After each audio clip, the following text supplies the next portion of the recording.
अस्सलाम वालेकुम students, young researchers की तरफ से आपको इस चैनल पे खुश आमदीद। तो हम बात कर रहे थे लास्ट वीडियोस में, हमने देखा कि आपने अगर कॉन्फ्रेंस में प्रेजेंट करना है या किसी सिंपोजियम में तो आप प्रेजेंटेशन कैसे बनाएंगे। उसके लिए हमने ओरल प्रेजेंटेशन, ठीक है, वो भी हमने देखी कि वो कैसे बनाई जाती है, आपको कौन कौन से पॉइंट्स इंक्लूड करने चाहिए। नेक्स्ट फिर हमने ये देखा पोस्टर कैसे बनाया जाता है। तो अगर आपने वो वीडियोस नहीं देखी तो काइंडली आप उन वीडियोस को जाके देखें और उससे आपको काफ़ी हेल्पफुल रहेगी आपके लिए वो वीडियो, क्योंकि उसमें एट द एंड हमने सैम्पल भी इंक्लूड किए हैं एज अ एग्जाम्पल, उनको डिस्कस भी किया है। ठीक है, today we will discuss how to present. Okay हो गया। आज जो प्रेजेंटेशन के दौरान स्टूडेंट्स अक्सर गलतियां करते हैं कि एक टॉपिक है उसको डायरेक्ट वहीं से आके शुरू कर दिया, या आप अपने आप को जो है इंट्रोड्यूस करवाने में मिस्टेक्स कर जाते हो। तो कौन कौन सी मिस्टेक्स हैं जिनसे अवॉइड करना चाहिए और कौन कौन सी ऐसी बातें हैं जिनको लाजमन माइंड में रखना चाहिए जब भी आप किसी भी फोरम पे अपनी प्रेजेंटेशन दें। ठीक है, इसके साथ साथ इस वीडियो में हम एक एग्जाम्पल के तौर पे मैं आपको ये एड्जॉर्प्शन की ये जो स्लाइड्स हैं, इसमें क्या होगा, इस पूरी स्लाइड्स को मैं आपको सुना के बताऊंगी। आपको ये बताऊंगी कि आपने अगर इस तरह की स्लाइड है आपके पास तो आपने कौन कौन सी वर्ड्स और कौन सी सेंटेंस यूज़ करके अपनी प्रेजेंटेशन को कन्वे करना है। ठीक हो गया। तो अब मेन बातें जो पहले माइंड में रखनी चाहिए आपको, देखें आप जहाँ भी जा रहे हैं आप अपनी यूनिवर्सिटी को, अपने सुपरवाइज़र को, अपने आप को रिप्रेजेंट कर रहे हो। ठीक है, तो आपको क्या होता है कि पहली बात तो ये कि जब भी आप प्रेजेंटेशन कहीं भी देने जाओ, ओरल या पोस्टर, तो काइंडली अपने आप को मेंटली और फिज़िकली उसके लिए प्रिपेयर करो। ठीक है, उसकी मैं अलग से वीडियो बनाऊंगी कि आपको प्रेजेंटेशन के दौरान कौन कौन से पॉइंट्स पे अमल करना चाहिए और कौन सी बातें हैं जिनको आप फॉलो करके एक बेहतर प्रेजेंटेशन दे सकते हो, कौन से काम जो नहीं करने चाहिए उनसे अवॉइड करना चाहिए, वो अलग से वीडियो बनाऊंगी, आप उसको भी देख लीजिएगा। यहाँ पे मैं मेन पॉइंट्स आपके साथ जो है वो डिस्कस करूँगी कि आपने अपने आप को मेंटली और फिज़िकली प्रिपेयर करना है। ठीक हो गया, कि आप एक कॉन्फ्रेंस में जा रहे हो और आपने वहाँ प्रेजेंटेशन देनी है और वहाँ पे जो ऑडियंस है आपकी वो आपके लेवल की नहीं है। उसमें पीएचडी भी प्रोफेसर होंगे, उसमें पोस्ट डॉक्टरेट भी होंगे, उसमें आपके जूनियर भी होंगे। ठीक है, उस यूनिवर्सिटी के, कॉलेज के कुछ स्टूडेंट भी एज अ गेस्ट जो है वो उनको इनवाइट किया जाता है कि आप यहाँ बैठ के प्रेजेंटेशन सुने। इसके अलावा वहाँ पे डिफरेंट सब्जेक्ट्स के, ज़रूरी नहीं है कि आप केमिस्ट्री की प्रेजेंटेशन दे रहे हो कहीं जगह पे तो वहाँ पे सिर्फ केमिस्ट्री के हों। वहाँ पे फिज़िक्स से रेलिवेंट भी कुछ प्रोफेसर हो सकते हैं, कोई मैथ का, कोई बायो का, तो उनको as a guest, chief guest बुलाया जाता है। तो आपने अपनी ऑडियंस का लाजमन ख्याल रखना है कि आपकी ऑडियंस किस लेवल की है, उस तरह से आपने अपने आप को प्रेजेंट करना है। ठीक है, आप क्लास में जो है एक सेशन के दौरान जब आप अपनी क्लास में प्रेजेंटेशन देते हो उसका लेवल और होता है, क्योंकि वो आपकी एज के और आपके लेवल के लोग होते हैं, आपके लेवल के स्टूडेंट्स आपके फेलोज़ होते हैं। तो जब कॉन्फ्रेंस में बात आ जाती है तो वहाँ पे अपनी ऑडियंस का लेवल आपने लाजमन माइंड में रखना है, उस लेवल की आपने प्रेजेंटेशन तैयार करनी है। दूसरी इसमें बात ये आ जाती है कि आपके, अब ये भी नहीं कि आपकी ऑडियंस का लेवल बहुत ज़्यादा हाई है तो आपने डी ग्रेड हो जाना है, डीमोटिवेट हो जाना है, ऐसा बिल्कुल नहीं करना। देखें आप, अगर अल्लाह ताला ने आपको चांस दिया है कहीं पे भी प्रेजेंट करने का तो आपको अल्लाह ताला उस मुश्किल से निकालेगा भी, आपकी मदद भी करेगा, बशर्ते ये कि आपने मेहनत की हो और आपका अल्लाह ताला पे पुख्ता यकीन हो। ठीक है, जब बंदे ने मेहनत की होती है और अल्लाह ताला पे वो पुख्ता यकीन रख के जाता है कि मैं यहाँ पे कामयाब हो के आऊँगा या आऊँगी, तो वो कभी भी नाकाम नहीं होता, चाहे वो प्रेजेंटेशन है चाहे ज़िंदगी का कोई भी मरहला है। ठीक हो गया। तीसरी चीज़ जो आपने माइंड में रखनी है, वहाँ पे स्टेज पे खड़े होके डाइस के सामने जो भी टेबल है जहाँ पे स्टेज पे आप खड़े होकर प्रेजेंट कर रहे हो, बार बार नर्वस नहीं होना। ठीक है, सिर्फ स्लाइड की तरफ नहीं देखे जाना, या आप ऐसा ना हो कि आप आई कांटेक्ट ही ना कर सको। आई कांटेक्ट लाजमी करना है, हर बंदे की आंखों में देखना है। अगर आपको लगता है कि उस बंदे की आंखों में देखकर जो आपकी ऑडियंस बैठी है आप नर्वस हो जाओगे, तो उस बंदे की आंखों में ना देखें, उस बंदे के माथे पे देखें, ठीक है, फोरहेड। आप क्या करें, माथे पे देखें या आँखों पे, नज़र तो वहीं पे जानी है, ठीक है। अगर आपको उसकी आँखों को देखते हो, आई कांटेक्ट करते हो और आप कंफ्यूज हो जाते हो, ठीक है, तो आप क्या करें, इसका जो बेहतर हल है वो ये है कि आप उस बंदे की जो उस बंदे का फोरहेड है, उसका जो माथा है, आप वहाँ पे फोकस करें। इससे उसको ये होगा कि आप उससे आई कांटेक्ट कर रहे हो लेकिन आप एक्चुअली माथे की तरफ देख रहे हो, जो कि आपको इस तरीके से आप नर्वस नहीं होगे, ठीक है। तो एक तो बात ये होगी कि आपने आई कांटेक्ट लाजमी करना है हर बंदे के साथ, चाहे वो आपकी लेफ़्ट साइड पे बैठा है या राइट साइड पे बैठा है या आपके जो सामने बैठा है, जो भी है वट एवर, जिस भी डायरेक्शन में है आपने सारी डायरेक्शंस में देखना है शुरू से लेकर एंड तक।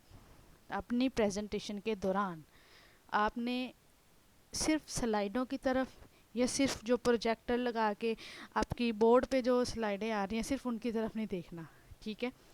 प्रेजेंटेशन याद करके जाएं, आपने जो वहाँ बोलना है उसको याद करें, उसकी बार बार प्रैक्टिस करें, रिहर्सल करें, ठीक है। प्रैक्टिस से ही सारी चीज़ें बेहतर होती हैं। अब मैं आपको पहले भी जैसे मैंने आपको बताया कि आपने वहाँ कंफ्यूज नहीं होना। अक्सर बच्चे वहाँ पे कंफ्यूज इसलिए होते हैं क्योंकि उन्होंने मटेरियल तैयार नहीं किया होता, ठीक है।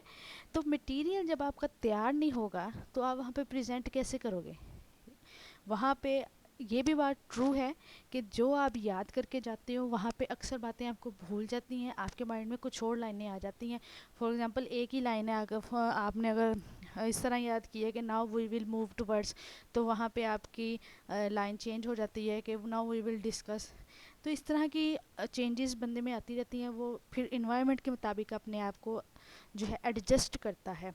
लेकिन ये भी नहीं करना कि बिल्कुल भी तैयार ना करो, ठीक है।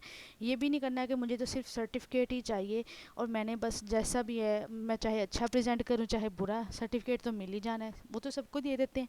लेकिन एम ये रखें, मोटो आपका ये हो कि आप जहाँ जा रहे हो ना वहाँ से विन करके आओ, वहाँ से प्राइज़ लेके आओ।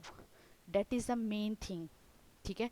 अगर आपके माइंड में होगा कि मैंने प्राइज़ लेना है, वहाँ से मेरी पोजीशन आए, ओरल है या पोस्टर है, तो आप उस लेवल की तैयारी करोगे। अल्लाह ताला से दुआ करें, उस लेवल की तैयारी करें, तो इंशाल्लाह ताला आपकी मेहनत एक दिन ज़रूर रंग लाएगी और आप प्राइज़ विन करके आओगे वहाँ से। और ये बहुत ऑनर की बात होती है जब आपको एक पूरे जो वहाँ पे लोग होते हैं जिसमें पीएचडी प्रोफेसर या पोस्ट डॉक्टरेट या पूरा जो मजमा होता है वहाँ पे क्राउड, उन सब के सामने आपको बेस्ट प्रेजेंटेशन का अवार्ड दिया जाए। That is the main thing that you should want to achieve, ठीक है। अब उसके बाद कुछ और पॉइंट्स जो आपने माइंड में रखने हैं। देखिए, आप कोई प्रेजेंटेशन सुबह 9 बजे है, दोपहर 2 बजे है या शाम के 5 बजे है, वो मैटर नहीं करता। आपसे पहले आने वाले जो लोग हैं, फॉर एग्ज़ाम्पल आपसे पहले एक स्टूडेंट आता है जिसने, या प्रोफेसर होते हैं जो कि पोस्ट डॉक्टरेट हैं फॉर एग्ज़ाम्पल, उसने अपने लेवल की प्रेजेंटेशन देनी है। आपने उसकी प्रेजेंटेशन को देख के डीमोटिवेट नहीं होना। आपने ये नहीं कहना कि हाय अल्लाह, ये तो इतनी अच्छी प्रेजेंटेशन दे रहा है, ये तो इतनी अच्छी इंग्लिश बोल रहा है, मैंने तो इतनी अच्छी इंग्लिश भी नहीं तैयार की, मेरा तो इतना फ़्लो भी नहीं है, या मैं ऐसे कर नहीं सकती या कर नहीं सकता।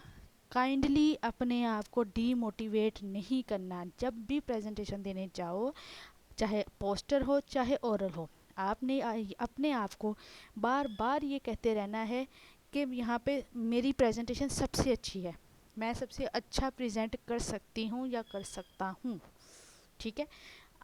ईगो में नहीं आना, एटीट्यूड नहीं दिखाना कि मेरी ही अच्छी है, लेकिन अपने आप को बूस्ट अप करने का ये बेहतर तरीका है। इससे अच्छा तरीका मैं आपको नहीं बता सकती।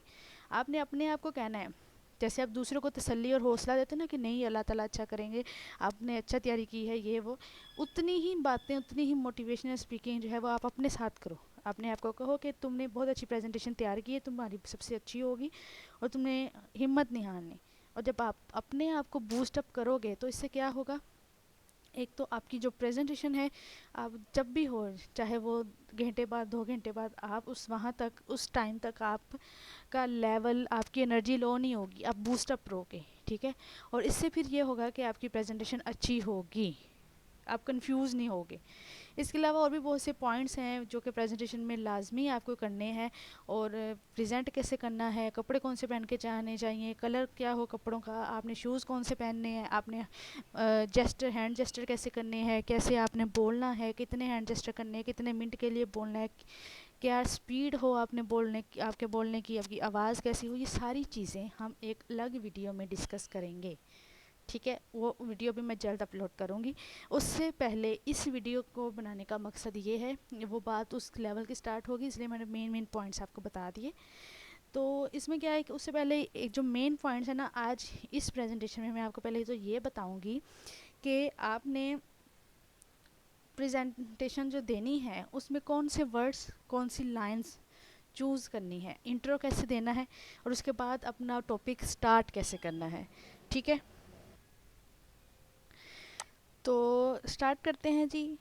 देखें, आपका कोई भी टॉपिक है, केमिस्ट्री का, फिजिक्स का, बायोलॉजी, मैथ, वटेवर, जिस भी टॉपिक पे आप प्रेजेंटेशन दे रहे हो या आप पोस्टर प्रेजेंट कर रहे हो, तो सबसे पहले आपने अपना इंट्रोडक्शन करवाना होता है, ठीक है। और इंट्रोडक्शन करवाने से पहले आपने बिस्मिल्लाह पढ़नी होती है।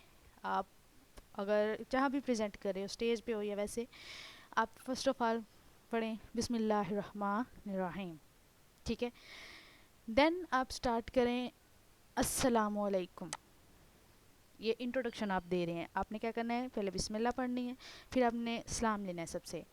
सलाम लेते वक्त आपने सब की तरफ देखना है, आपने ये नहीं कहना कि एक बंदे की तरफ देख के अस्सलाम वालेकुम, आपने पूरे हाल की तरफ देखते हुए क्या कहना है, अस्सलाम वालेकुम, ताकि सब कुछ सलाम हो जाए। उसके बाद अगर तो मॉर्निंग है या आप अगर कहना चाह रहे हो तो आप कह सकते हैं अस्सलाम वालेकुम, good morning ladies and gentleman, ठीक है। लेकिन अगर आप गुड मॉर्निंग ये इस तरह का वर्ड नहीं यूज़ करना चाह रहे तो सिंपल अस्सलाम वालेकुम भी अनफ है। अगर दोपहर का टाइम है या शाम का है तो आप गुड आफ्टरनून, गुड इवनिंग, ठीक है, आप इस तरह कह सकते हो। सिंपल आप अस्सलाम वालेकुम, गुड इवनिंग, गुड मॉर्निंग इस तरह कर सकते हो। लेडीज़ एंड जेंटलमैन नहीं बोलना तो ना बोलें, ठीक है। इसके अलावा अस्सलाम वालेकुम, good morning ladies and gentleman, बस यहाँ तक आपका बिस्मिल्लाह भी होगी, सलाम भी हो गया। उसके बाद आप क्या करें, आप अपना नाम बताएं। ये नहीं कहना आई एम मरियम, ये आई एम का वर्ड यूज़ नहीं करना, या मरियम इज़ हेयर, या आमना इज़ स्पीकिंग, इस तरह के वर्ड, इस तरह के सेंटेंसेस कभी यूज़ नहीं करने। प्रॉपर इसका जो फॉर्मल वे है वो आपने कहना है my name is Ayesha, my name is Amna, my name is Ali, आपका जो भी नाम है आप कहें माय नेम इज़ आमना, या जो भी नाम है आप उसको माय नेम आपने कहना है, आई एम, या Maryam is speaking, Tariq is speaking, इस तरह के वर्ड यूज़ नहीं करने, ठीक है। या आप सिंपल वैसे कह दें अस्सलाम वालेकुम, good morning ladies and gentleman, my name is Rimsha, okay हो गया।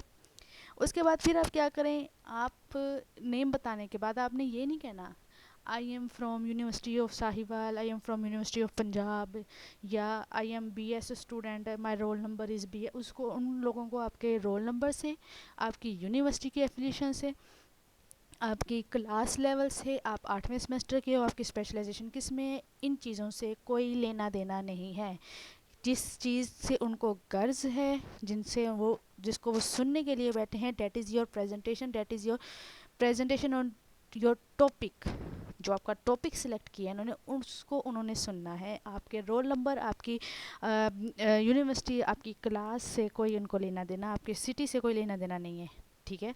फादर नंबर, फादर नेम भी आपने नहीं बोलना, सिंपल आप कहें अस्सलाम वालेकुम, good morning ladies and gentleman, my name is Munazza. Name बताने के बाद आप सिंपल क्या कहें, थोड़ा सा वक्फा लें, ठीक है। उसके बाद फिर आप क्या कहें, today I am going to give you a short presentation on, उसके बाद अपने टॉपिक का नाम बता दें, यहाँ तक आपकी ये स्लाइड कवर होगी। जब आपने स्लाइड ओपन की तो यहाँ पे आपने देखें, यहाँ प्रेजेंटेड बाय, मैंने आपको बताया पहले कि स्लाइड कैसे बनानी है, और उसके अलावा आपने कौन से टॉपिक से कौन सी स्लाइड लाजमन इंक्लूड करनी है। अगर आपने वो वीडियो नहीं देखी तो काइंडली इसको देख लें, how to make PowerPoint presentation. उसके 2 पार्ट ऑलरेडी अपलोड कर चुकी हूँ, तीसरा पार्ट ये है। प्रेजेंटेड बाय में आपने अपना नेम लिखना है, सुपरवाइजर अपने सुपरवाइजर का, उसके बाद यूनिवर्सिटी की एफिलिएशन। ये स्लाइड आपकी ओपन होगी, लोगों को खुद ही पता चल जाएगा आपकी एफिलिएशन क्या है। आपकी यूनिवर्सिटी का लोगो भी बता रहा है कि आपकी एफिलिएशन क्या है, ठीक है। फॉर एग्जांपल यहाँ तक मैं आपको सारा समराइज करके बताती हूँ, ठीक है। अस्सलाम वालेकुम, my name is Rimsha. Today I am going to give you a short presentation on. उसके बाद आप टॉपिक का नेम बताएं। Exploring the reusability of citrus deodara sawdust for decontamination of wastewater containing crystal violet dye। ये आपका topic हो गया। यहाँ तक आपने उनको ये बताया कि आप कौन हो, आप क्या प्रेजेंट कर रहे हो, ठीक है।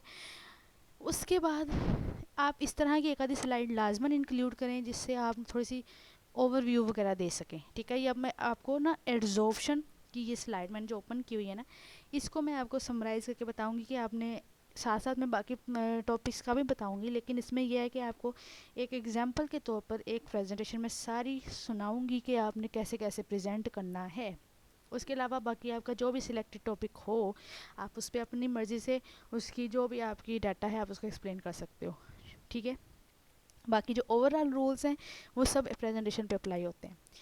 उसके बाद आपने टॉपिक बता दिया, देन आप क्या करें, आपने अब टॉपिक सीधा ही स्टार्ट नहीं कर देना। आपने ये नहीं कहना कि आप मैंने इस टॉपिक पे प्रेजेंटेशन देनी है, फिर आप सीधा आ जाएं कि dye is an organic compound that give colour to a substance, there are different types of dye, we selected as option for removal of dyes. नहीं, बिल्कुल नहीं। आपने डायरेक्ट अपने टॉपिक पे नहीं आ जाना, आपने एक फ़्लो बनाना है, एक स्टोरी, जैसे स्टोरी सुनाते हैं बच्चों को, एक फ़्लो से पहले एक काम होता है, फिर दूसरा, फिर तीसरा, फिर उसी सारी पॉइंट्स को, सारे कामों को लिंक करके स्टोरी का एंड होता है। आपने वो फ़्लो बनाना है, आपने एक स्टोरी की शक्ल में अपनी प्रेजेंटेशन देनी है, और टाइम का भी ख्याल रखना है। जितने मिनट आपको दिए गए हैं, उन 20 मिनट हैं, 10 मिनट हैं, आपको उतने टाइम में अपनी प्रेजेंटेशन कंप्लीट करनी है। आप टाइमर लगा लें अपनी स्टॉप वॉच के साथ, या आप जब आप प्रैक्टिस करेंगे ना तो आपको आइडिया हो जाएगा बार बार कि आपकी प्रेजेंटेशन कितने मिनटों में कंप्लीट हो रही है। देखिए वहाँ पे जाके आधी बातें तो वैसे भूल जाती हैं जो आप याद करके जाते हो। बाकी आपको ये होता है कि हाय मैं यहाँ पे खड़ा हूँ, सारे लोग मुझे देख रहे हैं, मेरी पता नहीं कैसी हो रही है कैसी नहीं। आप वैसे भी स्पीड में प्रेजेंटेशन देते हो, तो अगर आपकी 20 मिनट की प्रेजेंटेशन घर में है ना, तो वहाँ पे आपकी 15 मिनट की होनी है, 25 की नहीं होनी, ठीक है ना। तो ट्राई करें कि बार बार जब प्रैक्टिस करें, शीशे के सामने खड़े होकर प्रैक्टिस करें, और टाइम नोट करें, स्टॉप वॉच लगाएं, टाइमर लगाएं अपने मोबाइल में, अपने उस वॉच में, जहाँ भी। इससे आपको आइडिया होगा कि आपकी प्रेजेंटेशन कितने देर की है और आप कितने देर में कंप्लीट कर सकते हो, ठीक हो गया। वहाँ पे भी जब आपने लैपटॉप ओपन किया होगा, जब आपकी स्लाइडें चल रही होंगी, तो आपके लैपटॉप पे भी नीचे टाइम आ रहा होगा। आप जब टाइम देखने के लिए लैपटॉप ज़रूर देखें, लेकिन स्लाइडें वहाँ से पढ़ के नहीं आपने सुनानी, रीडिंग नहीं करनी, एक ओवरव्यू देना है अपनी प्रेजेंटेशन का, ठीक है। तो यह बात हो रही थी कि आपने अब स्टार्ट कैसे लेना है।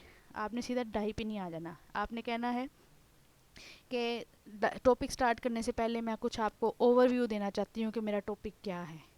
स्टार्टिंग आपने बहुत अच्छी करनी है, उसके बाद जो ग्राफ्स वगैरह उनको एक्सप्लेन करने की ज़रूरत नहीं है, ठीक है।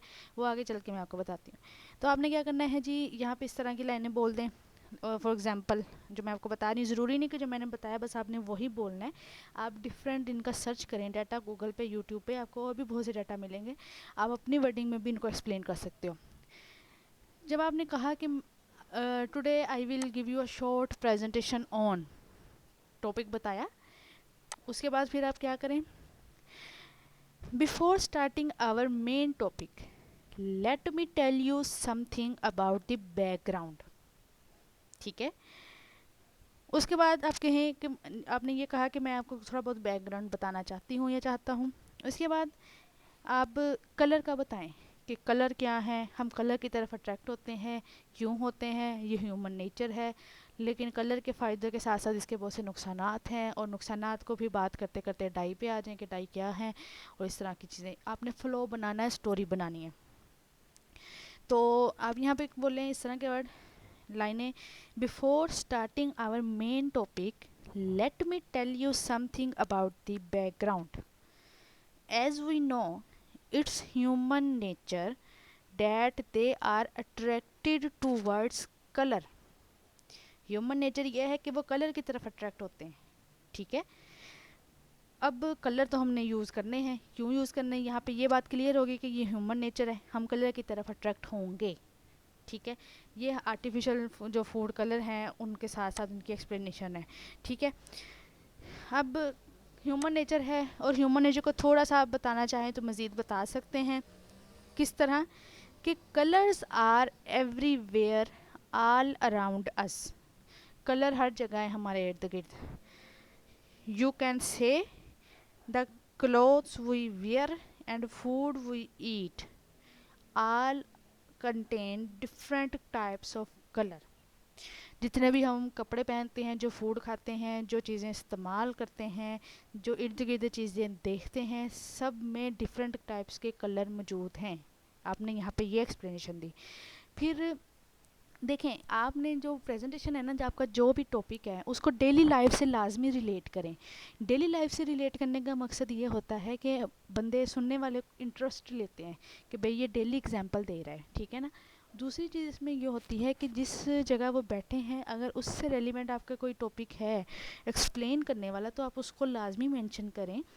फॉर एग्ज़ाम्पल अगर आपकी बायोकेमिस्ट्री है या कोई बायोलॉजिकल आप टॉपिक पे प्रेजेंटेशन दे रहे हो तो आप फूड को ले लो, आप ह्यूमन मेटाबॉलिज्म को ले लो, डाइजेस्टिव सिस्टम को ले लो। अगर आप फिज़िकल वेस्ट वाटर ट्रीटमेंट पे कर रहे हो तो आप इसका भी, जैसे अब ये कलर की बात ले लें तो जिस जगह आप प्रेजेंट कर रहे होंगे वहाँ भी मुख्तलिफ़ किस्म के रंग होंगे। जो लोग वहाँ पे बैठे हैं इन्होंने डिफरेंट कलर के कपड़े पहने हुए हैं, जहाँ पे वो बैठे हैं जिन चेयर पे वो डिफरेंट कलर की होंगी। जो वहाँ पे डाइज या जो टेबल पड़ा है उसका भी कोई ना कोई कलर होगा। उनकी दीवारों पे कोई ना कोई वॉलपेपर जो है डिफरेंट कलर का लगा होगा। उनके जो फ़ैन है या जो भी एसी वगैरह हैं उनके कोई कलर होंगे। तो आपने अपने टॉपिक को उनकी जहाँ वो बैठे हैं उससे रिलेट करना है। फॉर एग्ज़ाम्पल आप क्या कहें, आप कहें कि take a look of this hall, यानी कि इस हाल का एक दफ़ा जायज़ा लें। Different although it is a congested place. Hall छोटी सी जगह है जहाँ पे वो बैठे हैं, इतनी बड़ी तो नहीं है, ठीक है। आपने कहना कि ये मैं ये मानती हूँ कि ये बहुत छोटी जगह है। It is a congested place but it contains different colour और कम्बिनेशन ऑफ कलर्स। आपने वहाँ पे ये कहना है कि इस हाल का ज़रा जायज़ा लें। इसमें बहुत, वैसे ये छोटी जगह है अभी, लेकिन इसमें बहुत से कलर हैं, कम्बिनेशन ऑफ कलर हैं। जब आप ये बात कहेंगे ना कि इस हाल का ज़रा जायज़ा लें तो सारे लोग इधर उधर देखेंगे हाल की तरफ कि क्या जायज़ा लेना है, ठीक है। तो इससे उनका इंटरेस्ट और डेवलप होगा, वो गौर से सुनेंगे। भाई इसने स्टार्टिंग बहुत अच्छी की है, इसकी स्टोरी बहुत, इसका स्टोरी स्टार्ट करने का, प्रेजेंटेशन स्टार्ट करने का थीम बहुत अच्छा है, ठीक है ना। तो आपने इस तरह की चीज़ें डेली लाइफ की आपने टॉपिक में शामिल करनी है। For example take a look of this hall, although it is a congested place but it contains different colors और combination of colors, ठीक है। यहाँ तक आपकी बात होगी। फिर आप डेली लाइफ पे आ जाएं और we see artificial food dyes in many of the processed food that we eat। जो हम खुराक खाते हैं प्रोसेस्ड फूड, जो डिब्बों में या पैकेट में बनी बनाई हम बाज़ार से लेते हैं, उनमें भी बहुत से कलर हैं। ये जो बंटियाँ छोटी छोटी होती हैं बच्चों के खाने वाली, इसमें भी कलर हैं, ठीक है। जो जेली लेते हैं डिफरेंट कलर्स की, उसमें भी कलर हैं। तो हर चीज़ में कलर हैं जो हम खाते हैं, ठीक है। आपने फूड के साथ रिलेट कर दिया, such as coloured cupcakes, coloured candies, इनमें सब में क्या है, कलर हैं, ठीक है। तो आपने क्या किया, आपने अब फूड के साथ रिलेट कर दिया। तो अब आपने यहाँ पे, अच्छा एक बात मैं आपको एक और बताता हूँ, यहाँ पे जो पते की है, जो ट्रिक समझ लें, ठीक है, या आप टिप समझ लें इसको। वो ये है कि आपने जब प्रेजेंटेशन देनी है ना तो सारा कुछ खुद ही नहीं बोलते जाना, कुछ उनसे भी पूछें, उनसे सवाल करें। जब आप 20 मिनट लगातार बोलते जाओगे बोलते जाओगे बोलते जाओगे तो वो बोर हो जाएंगे। वो पहले ही बोर हो चुके होते हैं क्योंकि इतनी तो प्रेजेंटेशन बंदों ने दे दी होती है, ठीक है ना। आपने अपने तरीके से उनका इंटरेस्ट डेवलप करना है। इट्स अप टू यू, ये आपकी क्रिएटिविटी है, आपने उनको कैसे डील करना है, आपके हैंड जेस्चर्स कैसे हों, आपकी फेस की स्माइल कैसे हो, अगर आपका वेल है तो आपकी आंखें जो हैं वो बोलती हों। ये बड़ी मेन बात है। जो नकाब वाली लड़कियां होती हैं उनको क्या होता है कि वो उनकी स्माइल तो नज़र नहीं आती, लेकिन उनकी आंखें ऐसी हों कि वो बोलती हों, उनका पता चले अगले बंदे को कि अच्छा ये अब इस मूड में है, ये थोड़ा सा स्माइल कर रहा है, इसका पूछने वाला अंदाज़ है, इसका बताने वाला अंदाज़ है, समझाने वाला है, उसके हैंड जेस्टर्स हों, उसके बोलने के स्टाइल में एक्साइटमेंट नज़र आए। That is the main thing. आपने बोलना ऐसे है कि अगला बंदा बोर ना हो, आपको उसको लगे कि आप एक्साइटेड हो। ठीक है। अब आप यहाँ पे उनसे एक क्वेश्चन करें, आप कहें now many of you are wondering what are artificial food dyes. आप उनसे कहें कि आप में से बहुत से लोग अब सोच रहे होंगे कि आर्टिफिशियल फूड डाइज क्या है। अगरचे सबको पता है कि डाइज क्या है, कलर है, डिफरेंट कलर्स, इसकी एप्लीकेशन भी पता है, ये भी पता है कि इसको ज़्यादा अमाउंट में यूज़ करें तो डिसएडवांटेज होते हैं, ये भी पता है कि कौन कौन से मेथड्स हैं इसको रिमूव करने के, एड्जॉर्प्शन का भी उन्हें पता है। लेकिन आपने अपने तरीके से उन्हें समझाना है ना, तो आप अपनी लैंग्वेज में अपने स्टाइल से उनको समझाएं। आप उन्हें कहें कि आपको many of you are wondering कि आर्टिफिशियल फूड डाइज क्या होते हैं।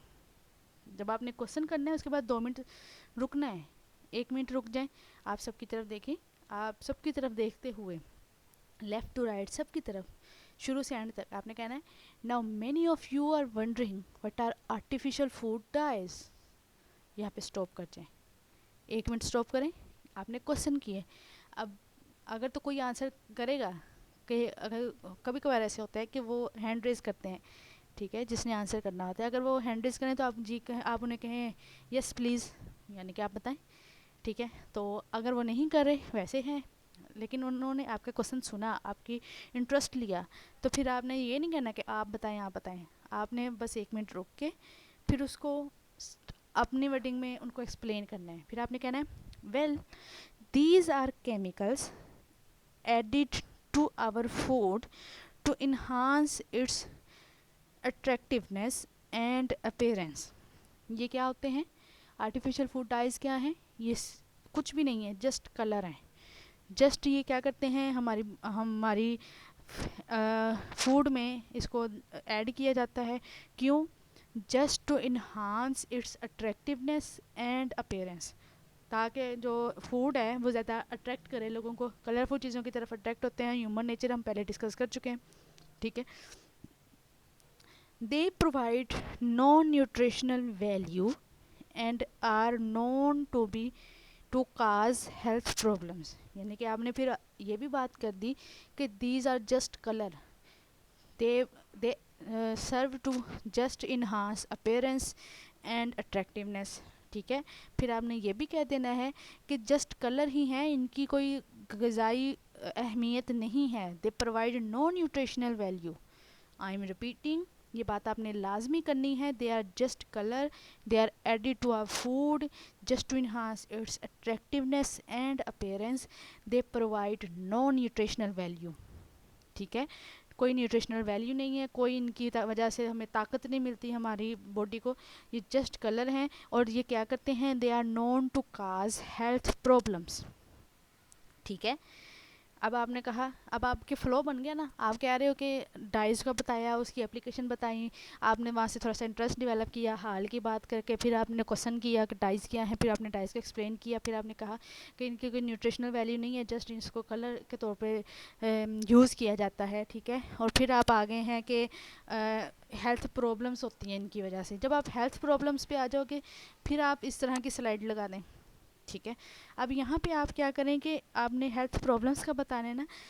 They are known to cause health problems when discharged into water stream via water bodies without any proper treatment।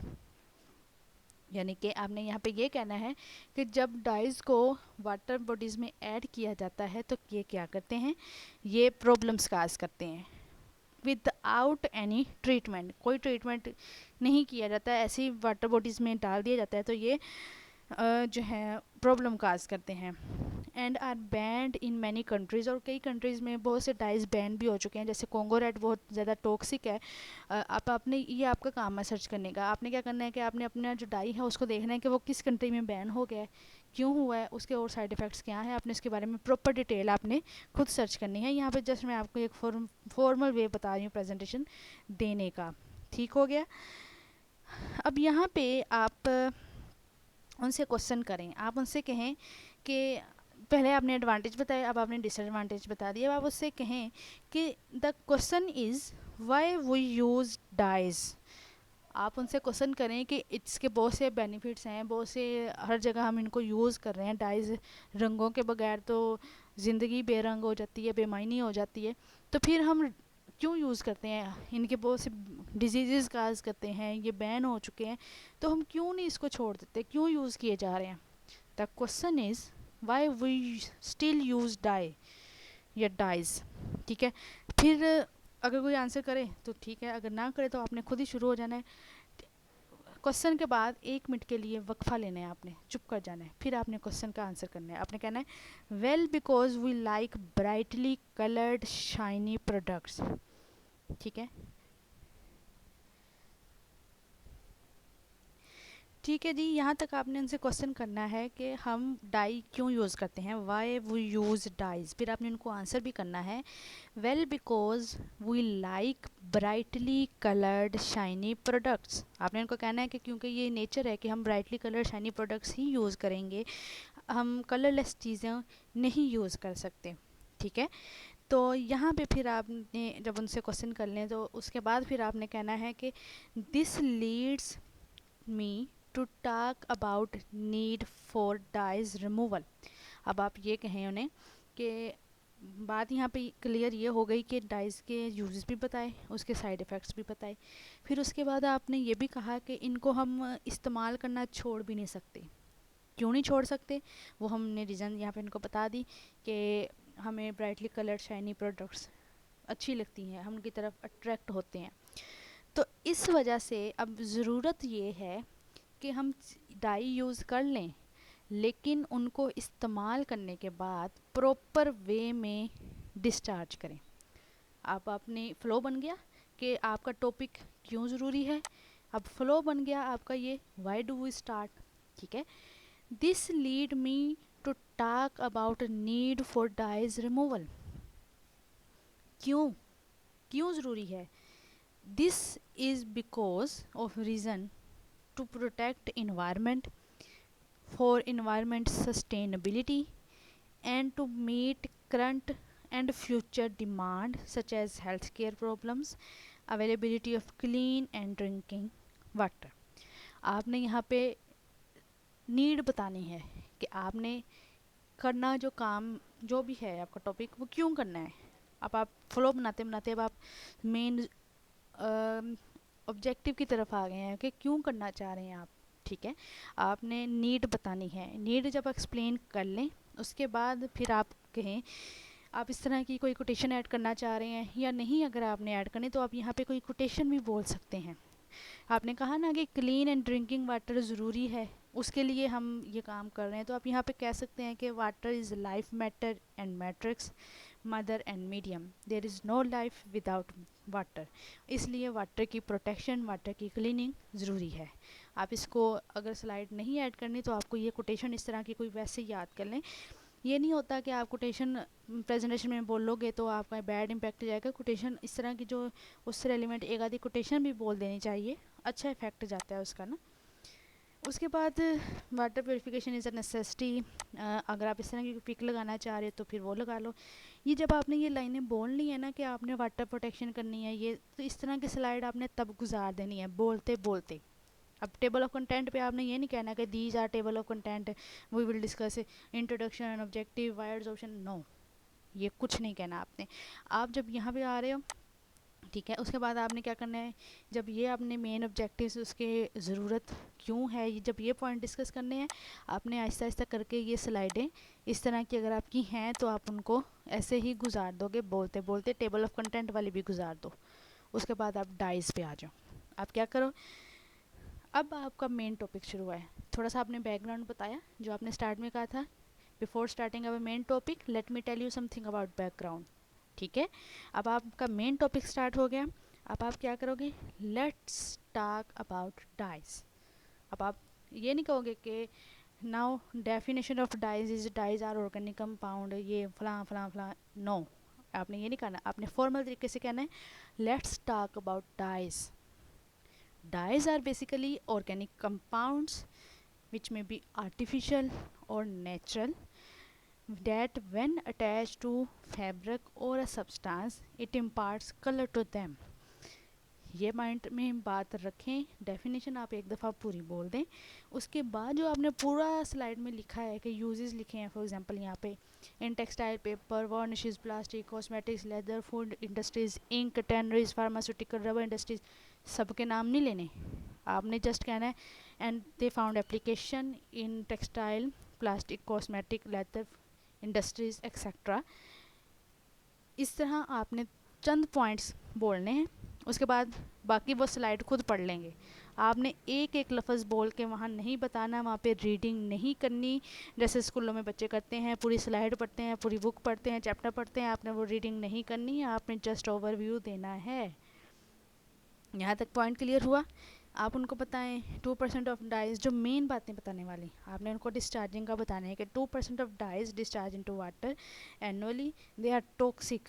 इस तरह की एक दो लाइनें बता के फिर आप कहें कि they are toxic, carcinogenic, mutagenic, even at very low concentration of 1 ppm। यहाँ तक बता दिया। उसके बाद फिर आपने बस एक एक साइड इफ़ेक्ट, यानी कि एक लाइन साइड इफ़ेक्ट की, एक कंजप्शन की, एक यूज़ की डेफिनेशन आपने पूरी बोल दी। ठीक है, उसके बाद आप क्या करें, अब आपने अगली स्लाइड की तरफ जाना है। ठीक है, जब आप ये पूरा बोल रहे होंगे ना, जब आप यूजेस बताओगे तो आपने ये वाली यूजेस वाली स्लाइड अगर आपने कोई लगाई है तो आप उसको यूजेस में गुजार दें। These are some uses of dyes in different kinds of application. ठीक है, तो आप ये बता के जब आप नेक्स्ट स्लाइड की तरफ जाओगे तो आपने ये नहीं कहना कि these are classification of dyes. हर स्लाइड में दीज आर या दिस इज़ का वर्ड यूज़ नहीं करना। फॉर्मल वे में सेंटेंस आपको गूगल से भी मिल जाएंगे, कुछ मैं भी बता रही हूँ, उनको भी नोट करें और वो बोलें। जैसे फॉर एग्ज़ाम्पल आपके पास ये स्लाइड है, आप यहाँ पे बोलें I would like you to focus on this table. I would like you to focus on this table. आपने ये लाइन बोलते बोलते जब आप बार बार प्रैक्टिस करोगे ना तो आपको ये याद हो जाएगा कि आपकी इस स्लाइड के बाद कौन सी स्लाइड है। ठीक है, आपको जब ये आप नेक्स्ट करोगे तो आपने कहना है I would like you to focus on this table. ये लाइन बोलते बोलते आपने अगली स्लाइड खोल लेनी है। ठीक है, उसके बाद फिर आप कहें which shows classification of dyes on basis of their nature which may be acidic, basic, dispersed, direct, wet, sulfur, etc। आपने हर एक का ये नहीं बता देना acidic dyes are water soluble, example include acid red 18 88, basic dyes are water, हर एक का इंट्रोडक्शन नहीं बताना। ठीक है, आपने क्या करना है, ना I would like to focus you on this table which shows classification of dyes on basis of their nature. उनकी एक एक जो है ये ज़्यादा से ज़्यादा आप ये बोल दो कि एसिडिक, बेसिक, डिस्पर्स और ये वो। ठीक हो गया। उसके बाद फिर आप क्या करें, आप अपना नेक्स्ट स्लाइड पे जाना है तो आप फॉर एग्जांपल आपने ये लगाई हुई है उसकी साइड इफ़ेक्ट की, या जो भी आपने साइड इफ़ेक्ट शो करने हैं अपने डाई के, आप क्या करें, here is an interesting piece of information that shows how dyes enter into environment and affect aquatic and land ecosystem। बस ये बताना है, आपने पूरी फिगर को एक्सप्लेन नहीं करना कि it affect soil pH, it affects species, phytoplankton, ये वो फलां फलां, कुछ नहीं बताना। आपने जस्ट एक लाइन में इस पूरी स्लाइड का ब्रीफ कर देना है कि जब आप स्लाइड ओपन करो इस टेबल के बाद तो आप क्या करो, here is an interesting piece of information that shows how dyes enter into environment and affect aquatic and land ecosystem. ठीक है, अब आपका यहाँ तक उसके साइड इफ़ेक्ट हो गए, वो खुद ही उनको पता है साइड इफ़ेक्ट्स, इस तरह की चीज़ें बहुत डिटेल में बताने की ज़रूरत आपको नहीं है। आपने जो डिटेल में बताना है that is mechanism of your process, ठीक है। उसके बाद फिर आप यहाँ पे आए, फिर आप कहें now I would like to focus on crystal violet dye, ठीक है। आपने क्या करना है, लाइनें कुछ बोलनी है, हर स्लाइड को स्टार्ट करने से पहले कुछ ना कुछ लाइन बोलनी है। आपने ये नहीं कहना कि these are some side effects of dyes, it is crystal violet dye, it is definition बोल दी, molecular formula is this, its percentage, पूरी स्लाइड को नहीं पढ़ना, ठीक है ना। आपने क्या करना है, आपने साइड इफेक्ट को बताते बताते फिर आपने कहना है now I would like to focus on crystal violet dye. उसको आपने एक दो लाइनों में बताना है कि it is a triarylmethane synthetic dye. आपको ये पता होना चाहिए कि आपका डाई सिंथेटिक है या नेचुरल है। It is also known as gentian violet dye. आपने उसके यूजेस बता देने हैं, और ये IUPAC नेम वहाँ बताने की ज़रूरत नहीं है। It is a tris four dimethyl aminophenyl, ये आपको याद हो लेकिन इस तरह वहाँ बताना नहीं है, ठीक है। आपने जस्ट मोलिकुलर फार्मूला परसेंटेज भी नहीं बताना, परसेंटेज प्योरिटी बता देनी है। Percentage purity of dye used was 99.9%। और उसके बाद यूजेस एक आधी लाइन में बता दें कि used for anti fungal and anti bactericidal properties ETC। एक दो लाइनों में आपने इसके यूजेस बता देने हैं। उसके बाद फिर आप अगले स्लाइड पे आएँ, अगर आपने उसके स्ट्रक्चर फार्मूला वगैरह ऐड किया है तो आप इस स्लाइड से आपने नेक्स्ट पे जाना है, तो आप उनको कहें मतलब लाइन को स्टार्ट कैसे करना है। आपने कहना है इफ़ यू लुक, आपने जब ये स्लाइड ओपन करनी है आप उसको ऐसे कह सकते हैं, if you look at this you will see the structural formula of crystal violet, it's powder and solution form, ठीक है। आपने को क्या करना है, आपने कहना है if you look at this slide you will see structure formula of crystal violet dye, powder form and solution form of dye. बस ये स्लाइड ओके हो गई। आप नेक्स्ट स्लाइड पे चले जाएं, वो खुद ही देख लेंगे कि इसकी स्ट्रक्चर में कौन कौन सी बेंजीन है, कौन सा फंक्शन ग्रुप है, वो नहीं बताना, आपने उसको एक्सप्लेन ही नहीं करना, ठीक है, उस तरफ जाना ही नहीं है। उसके बाद इसको बताते बताते फिर आपने कहना है सोर्सेज ऑफ डाइज में इंक्लूड, आपने उसके सोर्सेज के एक आधे नाम दे देने हैं, कौन कौन सी इंडस्ट्रीज़ हैं, paper, textile, ink, cosmetic industries where it is used as a colouring agent. आपने कहना है sources include these industries and where crystal violet dye is used as a colouring agent. ठीक हो गया, ठीक हो गया जी। उसके बाद आपने जब सोर्सेज उनके डिस्कस कर लिए, देन अगली स्लाइड पे जब हम जाएं तो आपने इनको ऐसे कहना है कि crystal violet has some merits and as well as demerits. आप मेरिट डीमेरिट का वर्ड भी यूज़ कर सकते हैं, आप एडवांटेज और डिसएडवांटेज का वर्ड भी यूज़ कर सकते हैं। आप उन्हें कहें crystal violet has many advantages as well as disadvantages which include kidney failure, weight loss, genetic mutation, jaundice, nausea, vomiting, oral ulceration etc. सारे नेम नहीं बताने, जितने आपने लिखे हैं उनमें से बस आपने 2-3 बता देने हैं, चाहे ज़्यादा से ज़्यादा 4-5, ठीक है। आपने साइड इफ़ेक्ट भी डिस्कस कर लिए। सिर्फ ये भी नहीं कहना कि इसके बहुत सी साइड इफ़ेक्ट्स हैं, आपने ये लाइन लाजमी, ये वर्ड लाजमी मेंशन करना है मेरिट्स एंड डीमेरिट्स का। एडवांटेज भी हैं, डिसएडवांटेज भी हैं, और डिसएडवांटेज कौन से हैं, ये वाले। फिर आप अगली आ जाएं टेक्निक्स, जो कन्वेंशनल टेक्निक्स हैं जो डाइज रिमूवल के लिए यूज़ हो रही हैं। आपने जब डिसएडवांटेज का बता दिया ना, इसके ये साइड इफ़ेक्ट्स हैं, तो आपने कहना है this leads me to the solution of problem. अब सोल्यूशन ऑफ प्रॉब्लम की तरफ मैं आई हूँ, क्यों आई हूँ, क्योंकि इसके बहुत से साइड इफ़ेक्ट हैं। दिस लीड मी या this lead us to solution of problem caused by crystal violet dye. Several conventional techniques which have been used for treatment of dyes include ozonation, coagulation, membrane filtration, solvent extraction etc. यहाँ तक आपने ये slide cover कर दी।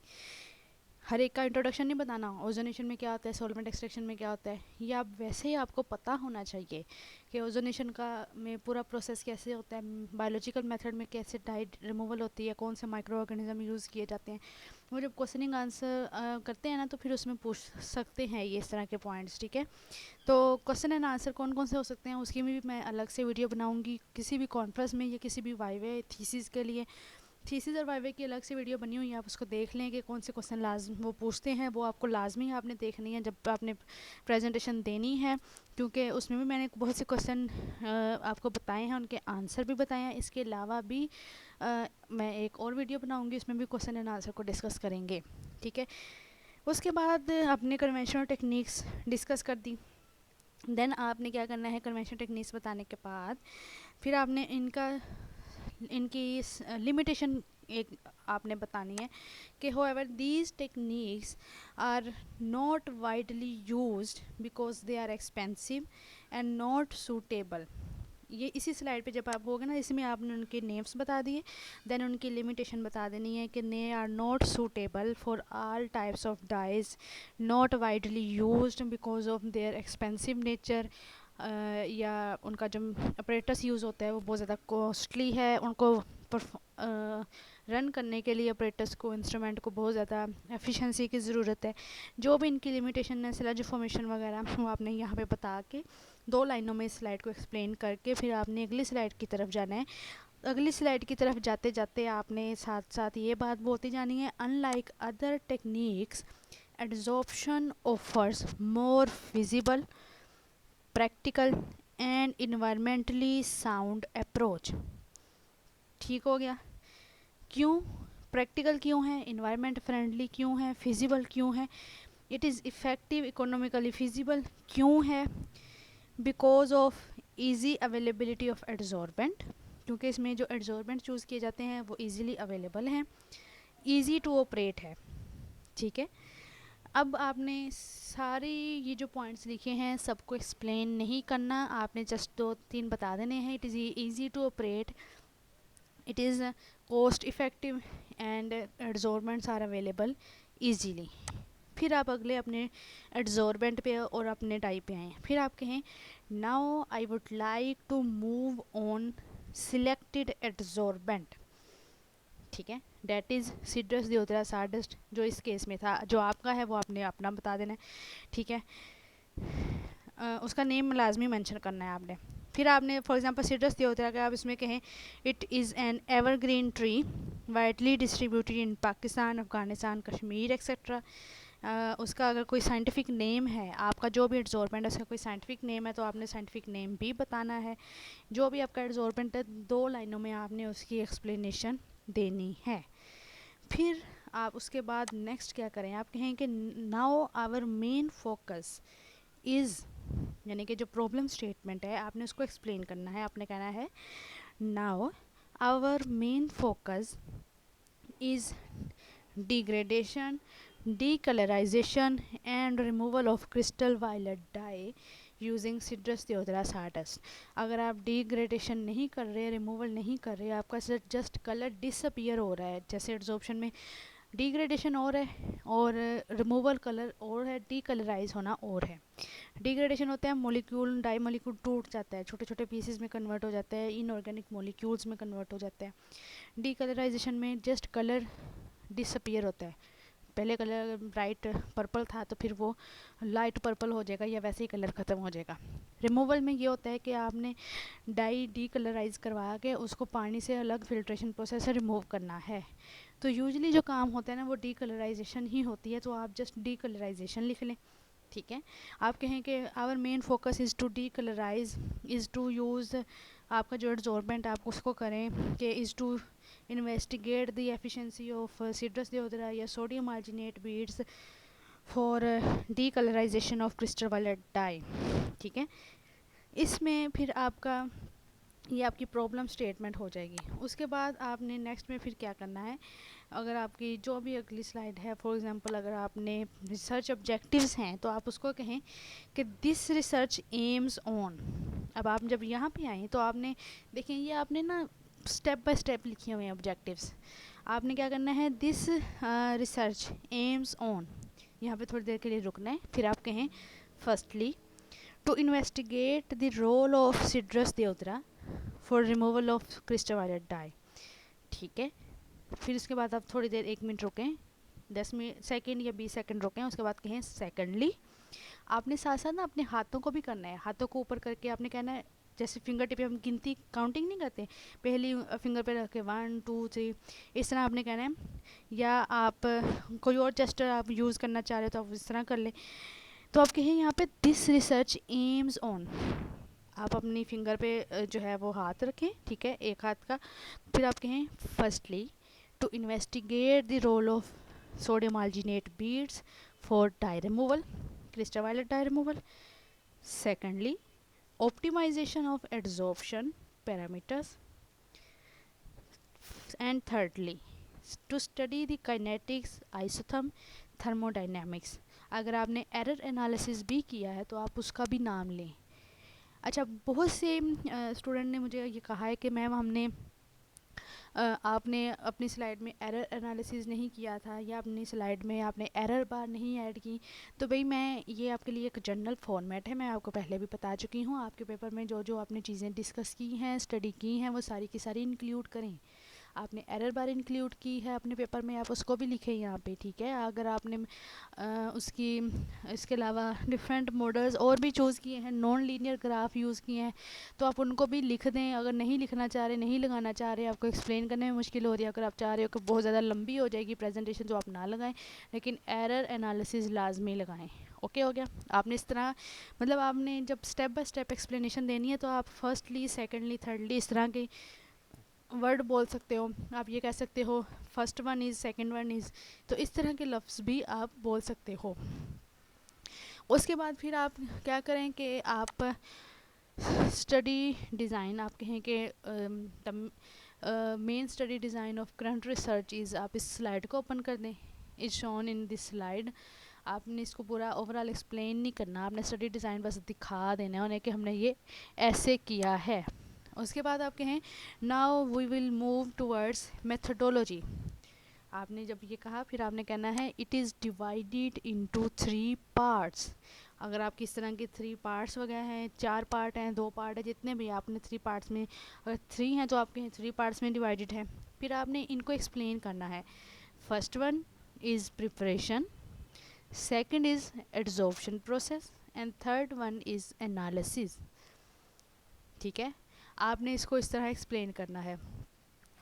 तो उसके बाद फिर आप चाहें तो आप इसको एक्सप्लेन भी कर सकते हैं। Now we will discuss each step of methodology one by one. In preparation collecting, grinding, sieving of adsorbent was done, and crystal violet dye stock solution was prepared. While in adsorption process, different operational parameters were optimized at different conditions, and in analysis step आप इस तरह कहे कि आपने characterisation करवाई है, FTIR and SEM techniques, जितनी techniques use की हैं उनके मेंशन करें name, and absorbance measurement by this one. आपने इन मेथडोलॉजी को 3 स्टेप में जो आपने बताई है आप उनको एक्सप्लेन करें। फिर आप उसके बाद कहें, या अगर आप नहीं एक्सप्लेन करना चाह रहे, टाइम कम है, तो आप जस्ट इतना कह दें उन्हें कि now we will move towards, यहाँ से now we will move towards methodology which is divided into 3 parts. First one is preparation, second one is adsorption process, and third one is analysis. ठीक है, if you look at this you will see the steps involved during methodology. बस इतना कह दें, वो आगे खुद ही पढ़ लेंगे। ठीक है, उसके बाद आप कहें कि now we will move towards results and discussion part of this research. उसके बाद अगर आप यहाँ पे कोई और लाइन ऐड करना चाह रहे हैं तो इट्स अप टू यू, आप गूगल से डिफरेंट लाइंस आपको मिल जाएंगी। इसके अलावा आप यह कहें कि these are FTIR results of adsorbent used. फिर आपको यहाँ पे जो चीज़ें याद रखने वाली हैं वो ये हैं कि आपने यहाँ पे मेंशन करना है कि ये पीक में थोड़ा बहुत चेंज आया है, इसका मतलब कि यहाँ पे जो फंक्शन ग्रुप था वो एड्जॉर्प्शन प्रोसेस में काम कर रहा है, वो एड्जॉर्प्शन प्रोसेस में इन्वॉल्व है। ठीक है, आपने जस्ट इतना बताना है। And these are SEM results of adsorbent before adsorption, आपने उसको एक लाइन में मेंशन करना है डिटेल के, which shows there are many pores on adsorbent surface which are covered by dye molecules या filled by dye molecules after dye adsorption। तो इस तरह 2 लाइनों में आपने सारी करेक्टराइजेशन को एक्सप्लेन कर दिया। Complete mechanism of adsorption is shown here, which shows that different kinds of functional groups are involved, like carboxylic group, hydroxyl group are involved, which shows electrostatic or hydrogen bonding interaction for dyes removal। आपने बस एक line में mechanism को explain कर देना है। उसके बाद फिर आपने क्या करना है, here are complete steps shown in figure which shows step by step involvement या step by step discussion of dyes removal। आपने इनको explain नहीं करना, आपने just ये जो steps यहाँ पे हैं आप यहाँ पे उसको explain कर चुके हो कि यहाँ पे क्या है कि ये function groups involve हैं, ये वाले electrostatic और hydrogen bonding के interactions हैं, और ये function groups कैसे पता चले, ये FTIR से पता चले, और इसके अलावा ये इसकी कंप्लीट मैकेनिज़्म है जो कि स्टेप बाय स्टेप फॉर्म में इस स्लाइड में शो किया गया है। आपने उसके बाद नेक्स्ट स्लाइड की तरफ मूव करना है। तो यहाँ पे आप कहें कि this graph shows you different types of this graph shows you effect of solution pH on dyes removal। Here you can see manipulated variable and fixed variable during this experiment or this trial।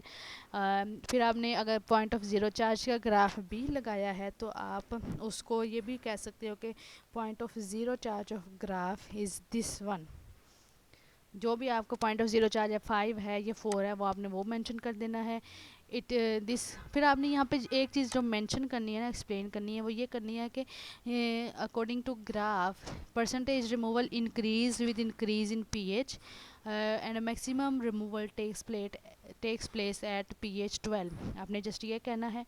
और उसके बाद फिर adsorbent dose का graph आप यहाँ पे कहें effect of adsorbent dose is shown in figure which shows that या which confirmed that percentage removal of dye increase continuously with increase in adsorbent dose and reaches to maximum value at 0.5 या 0.6 gram which is selected to be as optimum adsorbent dose. ठीक है, यहाँ तक आपने ये बताना है। फिर आपने ये बताना है कि ये क्यों इंक्रीज हो रहा है, due to availability of active sites. एक 2 लाइनों में आपने इसको एक्सप्लेन करना है। इस पूरी स्लाइड को ग्राफ किया है, किसका है, पीएच का या डोज का या डाई कंसंट्रेशन का। ग्राफ की स्ट्रेट लाइन आ रही है, ये कंटिन्यूस इंक्रीज आ रही है, क्यों आ रही है उसको बता देना है कि एक्टिव साइट्स अवेलेबल हैं। Effect of contact time is shown in this slide which shows continuous increase in dye removal with increase in contact time, because when contact time increased interaction between dye and adsorbent also increase which result in maximum dye removal। तो यहाँ तक आपका ये आपने result भी बता देना है, आपने ग्राफ की वो भी बता देनी है कि इंक्रीज़ क्यों हुआ। ठीक है, उसके बाद आपने एड्सॉर्बेट डोज का इफेक्ट आपने कहना है कि as it can be shown from this graph that with increase in dye concentration percentage removal decrease because of dye repulsion। वो जो भी इसकी जो reasons हैं वो already मैं थीसिस और वाइवे वाली जो है ना प्रेजेंटेशन वीडियो उस पर मैं ऑलरेडी रीजंस को बहुत अच्छे से एक्सप्लेन कर चुकी हूँ। अगर आपने वो वीडियो नहीं देखी तो काइंडली इस वीडियो को जाकर देखें, और वहाँ पे हर पैरामीटर की एक्सप्लेनेशन बहुत डिटेल में गिवन है। ठीक है, उसके बाद नेक्स्ट में इफ़ेक्ट ऑफ टेम्परेचर में आपने बता देना है कि कंटिन्यूस इंक्रीज़ आया है और क्यों आया, उसकी रीज़न यहाँ पे मेंशन कर देनी है। और रीज़न वाली जो मैंने आपको वीडियो बताई है उसको आप देख लीजिएगा, और अगर आपको वो वीडियो नहीं मिल रही तो मैं उसका डिस्क्रिप्शन में भी लिंक दे दूँगी दोनों पार्ट्स का जो ऑलरेडी इस टॉपिक पे अपलोडेड हैं। तो applicability of developed procedure with tap water आप इसको कहें। Here you can see that same experiment was also performed with tap water, आपने पूरी कंडीशन नहीं मेंशन करनी, 30 minute contact time, 20 ppm, 4.4 gram, आपने जस्ट ये कहना है कि current experiment was also performed with tap water using optimized condition which shows percentage removal of dye to be 92%। एक लाइन में इसको एक्सप्लेन करके नेक्स्ट स्लाइड की तरफ जाना है। here you can see pseudo first order kinetic graph of current process. Just आपने इतना कहना है, it is graph for pseudo second order kinetic model. उसके बाद फिर आपने जस्ट ये अगर आपने कुछ मेंशन करना है तो आप ये कह सकते हैं विद आर स्केयर वैल्यू 0.99, ठीक है, जो आपने ऊपर मेंशन की होगी। Here you can see the intra particle diffusion model with lower R square value या lower value of regression of coefficient, ठीक है। Liquid film model of graph is shown in this figure. If you look at this will show you the comparison of all studied kinetic models, ठीक है। आपने just इतना कहना है कि ये कंपैरिजन है, आप ये देख सकते हैं, आपने सारा एक्सप्लेन नहीं करना, आपने जस्ट एक्सप्लेन करना है। तो वो ये करना है, our current process will our current experimental data fits best to pseudo second order kinetic model because it has greater or square value, या आर स्केयर की जगह कोफिशेंट ऑफ डिटर्मिनेशन आप या इस तरह का वर्ड यूज़ कर लें तो वो ज़्यादा बेहतर रहेगा। इसके साथ जब जस्ट आपने टेबल में ये चीज़ें मेंशन करनी है कि आपका जो प्रोसेस है वो किस मॉडल को फॉलो कर रहा है। नेक्स्ट आ जाएँ तो different kinds of adsorption isotherms have also discussed in current process which include Langmuir whose Langmuir isotherm which is shown in this slide, as well as Freundlich isotherm model. Graph of Freundlich isotherm model is shown in figure this one। आपने उसका नाम बता देना है, slide का नाम बता देना है। DR isotherm plot is shown here। If we move to the next slide, you can see a comparison of different isotherm models which is shown in figure. From this comparison, we can conclude that a process of crystal violet adsorption will follow Langmuir isotherm model because it has greater or square value, ठीक है। आपने इस तरह applicability भी बता देनी है किस मॉडल के साथ फॉलो कर रहा है। Now we will move towards thermodynamic parameters of current research, and from thermodynamic parameter, Van't Hoff plot is given in this slide, and it's different kinds of value like delta G, delta H, delta S। आप इनको इस तरह भी बोल सकते हैं और ऐसे भी बोल सकते हैं। Gibbs change in Gibbs free energy, change in enthalpy, change in entropy। These values determine that the process of current crystal violet adsorption is non-spontaneous, endothermic and cause increase in entropy। इस तरह की आपने ये information देनी है कि वो क्या है, और इसकी इन्फॉर्मेशन भी मैं उस वीडियो में बता चुकी हूँ कि डेल्टा जी की वैल्यू नेगेटिव है, पॉजिटिव है तो उसका क्या मतलब होता है, डेल्टा एच का क्या मतलब है, डेल्टा एस का। तो आपने ये सारी जो रीज़न्स हैं ये सारी आपने उस वीडियो से देख लेनी है। उन दोनों वीडियोस के लिंक मैं डिस्क्रिप्शन में दे दूँगी, आपने उनको देख लेना है और उसमें सारी रीज़न्स प्रॉपर मैंशन की गई हैं, ठीक है। उसके बाद आपने कहना है कि results of regeneration study are shown here which showed 93% dye removal, ठीक है। Now we will let me conclude the whole discussion, यानी कि आपने लाइनें बोलनी है ना, जैसे जिस तरह भी आप करें। तो let me conclude the whole discussion. इसमें फिर आप ये कहेंगे कि आवर करंट प्रोसेस, या आप इस तरह कह सकते हैं कि let me conclude the whole discussion, या आप इस तरह भी कह सकते हैं this brings me to the end of my presentation, ठीक है। अब आप इसमें क्या करें, या कंक्लूजन ऑफ माई प्रेजेंटेशन, आप कंक्लूजन बोल दें कि ओवरऑल प्रोसेस जो था वो नॉन स्पॉन्टेनियस है या वो फेवरेबल है बेसिक पीएच में। दो लाइनों में आपने ओवरऑल कंक्लूजन को एक्सप्लेन करना है।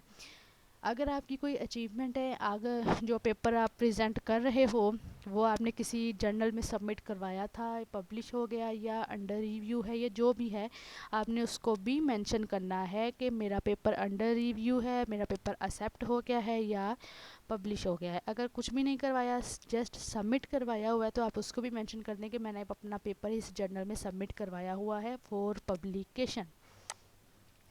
रिकमेंडेशन है, अगर आपने इसको भी ऐड करना है, किया हुआ है अपनी स्लाइड में, तो आप इसको भी बता दें कि I would recommend that model dye could be replaced with actual industrial waste so that efficiency of sodium alginate bead या सिट्रस दियोदरा, या जो भी आपका एब्जॉर्बेंट है, sugar cane bagasse can be actually determined. ठीक है, उसके बाद आपने ये ओवरऑल कहना है कि here you can see the overall scheme, overall methodology of the current process shown here. आपने इसको जस्ट इतना कहना है कि overall methodology is given here, आपने इसको एक्सप्लेन नहीं करना। ठीक है, उसके बाद आपने कहना है एक्नॉलेजमेंट, तो एक्नॉलेजमेंट की तरफ जाना है। I would like to acknowledge Allah almighty for blessing me for strength to complete this work. I would like to acknowledge parents, अपनी फैमिली, वेल विशर्स, अपने सुपरवाइज़र को एक्नॉलेज करें। उसके अलावा अपने यूनिवर्सिटी के वाइस चांसलर को, हेड ऑफ़ डिपार्टमेंट को, इसके अलावा कोई और आपके सीनियर या आपके कोई टीचर्स कोई और हैं जिन्होंने आपकी हेल्प की है, आप उनको एक्नॉलेज करें। इसके अलावा जिस जगह आप प्रेजेंट करने गए हो, जिस यूनिवर्सिटी में, जिस कॉन्फ्रेंस में, आपने उस कॉन्फ्रेंस का नेम भी मेंशन करना है कि मैं इस कॉन्फ्रेंस का शुक्रिया अदा करती हूँ कि इन्होंने मुझे मौका दिया कि मैं अपनी प्रेजेंटेशन को यहाँ पे डिस्कस कर सकूँ, आप प्रेजेंट कर सकूँ। ठीक है, इसके अलावा आप डिपार्टमेंट, केमिस्ट्री डिपार्टमेंट के हो, जिस डिपार्टमेंट के भी हो, आपने वहाँ के लैब को भी एक्नॉलेज करना है। उससे एक्नॉलेज करने के बाद आपने कहना है thank you for listening me and now if there is any question I would be glad to answer them. ठीक है, आप इस तरह से एंडिंग कर सकते हो, या आप ऐसे भी कह सकते हो I hope this explain the situation to you and if there are any question then please ask. अगर आपसे कोई क्वेश्चन पूछता है, आप उसका अच्छे से आंसर करो। अगर आपको रेलिवेंट कुछ भी आता जाता है तो आप बता दो। ठीक है, ये ना कहो कि सॉरी। ठीक है, आप वहाँ पे बता दो, रेलिवेंट कुछ भी मिलता जुलता बता दो। पॉसिबिलिटी है कि जो आप बता रहे हो वही उसका आंसर हो। अगर आपने आंसर बता दिया है या अगर आपको आता है तो आपने अच्छे से आंसर कर दिया, तो उस आंसर बताने के बाद आपने ये नहीं कहना कि समझ आई तुम्हें कि नहीं आई, आपने उससे इंग्लिश में पूछना है I hope this explain the situation to you, या आप इस तरह भी कह सकते हो have I clarified your doubts, क्या मैंने आपके डाउट्स क्लियर कर दिए। ठीक है, तो ये कुछ फॉर्मल लाइंस होती हैं, ये लाइंस आपको गूगल से इजीली मिल जाएंगी, और बहुत सी लाइन मैं आपको यहाँ पे प्रेजेंटेशन में मैंने डिस्कस भी कर ली है आपके साथ। आई होप कि अब मैं भी आपके साथ ये लाइन बोलूँगी कि I hope this explain the situation to you. आपको मैंने जितना इस 1 घंटा 1.5 घंटे में समझाया है, जो बताया है आपको, आई होप कि क्लैरिफाई हो गया है, सारा कुछ आपको समझ आ चुकी है। अगर फिर भी आपके माइंड में कोई क्वेश्चन है, आप कुछ और डाटा पूछना चाह रहे हो, तो काइंडली आप कमेंट सेक्शन में बता सकते हो। अगर आपको ये कोशिश, छोटी सी कोशिश, मेरी मेहनत अगर अच्छी लगी है तो काइंडली इसको सब्सक्राइब करें, इस चैनल को लाइक करें और ज़्यादा से ज़्यादा शेयर करें, ताकि दूसरे लोग जिनको प्रेजेंटेशन नहीं देनी आती है, जिनको लाइनें नहीं मिलती, जिनको फ्लो नहीं बनाना आता, उन तक ये वीडियो, ये चैनल पहुँचे। और काइंडली वीडियो को पूरा देखा करें और इसको ज़्यादा से ज़्यादा शेयर करें और कमेंट करें। अगर आपको कोई किसी पॉइंट की समझ नहीं आई, किसी और टॉपिक पे अगर आप चाह रहे हैं कि मैं वीडियो बनाऊं, तो काइंडली वो भी कमेंट सेक्शन में बताएं, मैं उस पर भी वीडियो अपलोड करूंगी। इसके अलावा इसकी जो पहली 2 पार्ट अपलोडेड हैं उसको मैं लिंक डिस्क्रिप्शन में दे दूँगी। और इसके अलावा एक अलग से वीडियो मैंने बनानी है जिसमें मैंने आपको कुछ बेसिक चीज़ें बतानी हैं जो कि आपने प्रेजेंटेशन में लाजमन करनी हैं। ठीक है, और वो बेसिक चीज़ें फिर मैं आपको अगली वीडियो में बताऊंगी। उसमें ये मैंने इस तरह की आपको फॉर्मल लाइंस नहीं बतानी, उसमें मैंने आपको बेसिक चीज़ें बतानी हैं जो कि आपने करनी है और जो नहीं करनी प्रेजेंटेशन के दौरान। और अपनी प्रेजेंटेशन को एक जगह लिख लें पहले, फिर उसको याद करें, बार बार उसकी रिहर्सल करें, उसको प्रैक्टिस करें, दूसरे को सुनाएं, ज़बानी याद करें जैसे आपका पेपर है, आपको पानी की तरह फर आती हो, ठीक है। तो अगर आपको माइंड में कोई क्वेश्चन है तो काइंडली कमेंट सेक्शन में बताएं, और thank you for your attention too, ठीक है। आपकी भी अटेंशन का बहुत बहुत शुक्रिया, और इसको काइंडली ज़्यादा से ज़्यादा शेयर कर दें ताकि अगले स्टूडेंट्स तक भी ये इन्फॉर्मेशन पहुंच जाए। तो thank you very much from young researchers for your valuable time, and best of luck for your presentation. अल्लाह हाफिज़।